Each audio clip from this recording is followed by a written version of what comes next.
kee himatuuti.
Lalisee warra ko boroo fi bareedi gabatee roosaniini gabatee roosaniini gabatee roosaniini gabatee roosaniini andaloota koo wanti naamu nama Oromoodhaan of waamu jechi Oromummaan ibsuuti ulaagaa guutamu guuti ati kadheenyuuti gosa kan kee himaduuti.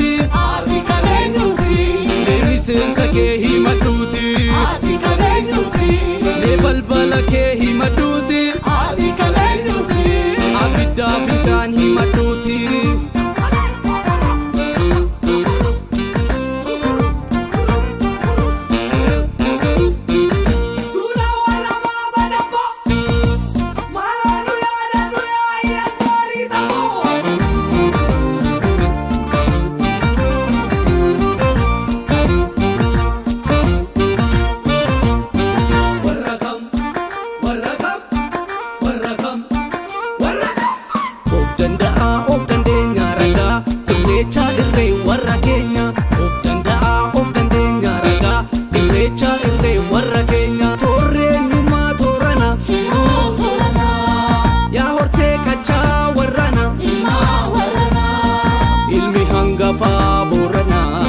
Ilmi hangafa borana yo balleessa warra darbe